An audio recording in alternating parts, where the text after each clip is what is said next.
আসসালামু আলাইকুম। এবছর পুকুরে মাছ ছাড়ার পর থেকেই একটা প্ল্যান করে রাখছিলাম, আর সেইটা হচ্ছে পুকুরের মাঝখানে একটা ঘর তৈরি করতে হবে। মাঝখানে বলতে একেবারে মাঝখানে না, পুকুরের সাইডে আর কি। তো পুকুরের সাইডে যদি ঘর তৈরি করতে হয় সেটাকে পানির মধ্যেই করতে হবে, এটা আমাদের আগে থেকে প্ল্যান ছিল। তো গত কয়েকদিন যাবত যেহেতু আমাদের বাড়িতে এবং খামারে মিস্ত্রি ছিল, এই মিস্ত্রিরা কাজ করছে, তো বেশ কিছু টিন, কাঠ এবং বাঁশ বেঁচে ছিল। তো আমরা চিন্তা করছি ওইগুলা দিয়ে এখানে ছোট্ট একটা ঘর তৈরি করে ফেলবো।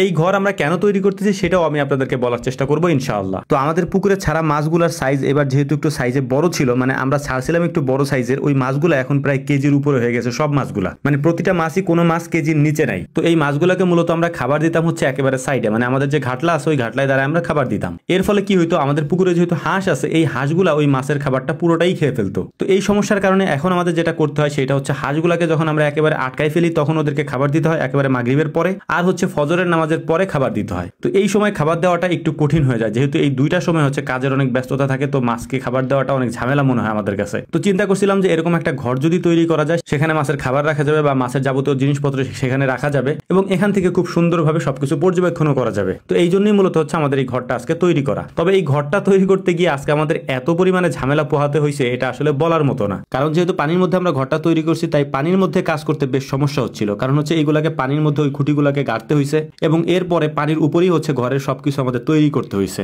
তো যাই হোক, আলহামদুলিল্লাহ তারপরেও এটাকে আমরা করতে সক্ষম হয়েছে এবং খুব সুন্দরভাবে এটা আমরা করেছি। তো উপরে হচ্ছে আমরা টিন দিছি এবং চার সাইড দিয়ে হচ্ছে বাঁশ দিয়ে খুঁটি দিয়ে দিছি এবং ফ্লোর হিসেবে এটাতে আমরা কাঠের তক্তা দিয়েছি, যাতে করে কাজের পাশাপাশি এখানে বসাও যায় এবং বিভিন্ন ধরনের কাজবাজ করাও যায়। যেহেতু কয়েকদিন পরে শীত পড়ে যাবে, অর্থাৎ ফুল শীতের সিজন চলে আসবে, তখন হচ্ছে যে আমাদের বাড়ি বা খামার কোথাওই হচ্ছে তেমন কোনো জায়গা নাই যেখানে রোদ আসে। তো এই জায়গাটাতে সারাদিনই মোটামুটি রোদ থাকে, তো শীতের দিনে এই জায়গাটা আমাদের অনেক বেশি কাজে লাগবে ইনশাআল্লাহ। এখান থেকে মাছ ধরতেও সুবিধা এবং মাছের খাবার দিতেও সুবিধা, এবং এখানে আমরা নৌকাটাকে বেঁধে রাখি এবং এখান থেকে নৌকা নিয়ে হাঁসগুলাকে আমরা বিভিন্ন জায়গা থেকে নিয়ে আসি, মানে আশেপাশের যে হাঁসগুলা থাকে এগুলাকে আমরা নিয়ে আসি। একটা বিষয় আপনাদেরকে বলে রাখি, আর সেটা হচ্ছে আপনারা 3 মিনিট, 4 মিনিট বা 5 মিনিটে যে ভিডিওটা দেখেন, এটা তৈরি করতে আমাদের 3-4 দিন বা 5 দিন, কোনো ভিডিও 6-7 দিনও লেগে যায়। আমরা ছোট্ট করে কোনো ভিডিও দেই না, মানে আজকে যতটুকু হইলো ততটুকু দিয়ে দিলাম এরকম না। কোনো একটা ভিডিও যদি আমরা তৈরি করি তাহলে পুরোটা, মানে ওই ভিডিওতে যত কিছু ইনক্লুড আছে সব কিছুকে আমরা একত্রিত করে তারপর একটা ভিডিও বানাই, তারপর উপস্থাপন করার চেষ্টা করি। কারণ যদি আপনি একটা ভিডিও দেখেন, ওই ভিডিওতে যা আমরা দেখাতে যাচ্ছি তার পুরোটাই আমরা দেখানোর চেষ্টা করি ইনশাআল্লাহ। কারণ এইটা হচ্ছে আপনাদের সময় আমরা অপচয় করতে চাই না। অনেকে বলেন যে ভাই 15 মিনিট 20 মিনিটের ভিডিও দেন, কেউ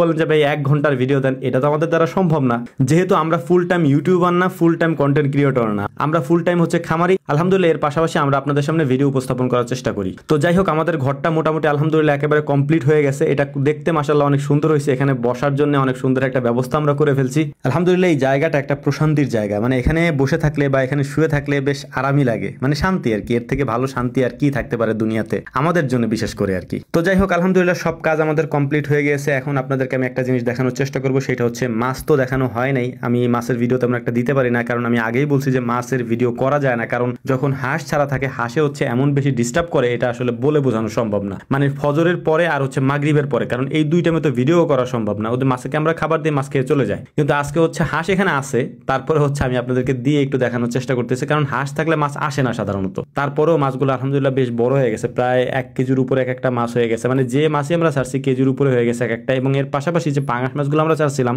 ওই মাছগুলো বেশ বড় হয়ে গেছে। তবে হচ্ছে যে বললাম যে সমস্যার কারণে ভিডিও দিতে পারি না, মাছের ভিডিও করা যায় না, তো ওইটাই হচ্ছে মূল কারণ। তো আমাদের জন্য দোয়া করবেন, আল্লাহ তাআলা যেন আমাদের ব্যবসায় বারাকা দান করেন। আমরাও আপনার জন্য দোয়া করি, আল্লাহ তাআলা যেন আপনাদেরকেও যে কাজ করেন সেই কাজে সফলতা দান করেন। আসসালামু আলাইকুম ওয়া রাহমাতুল্লাহ।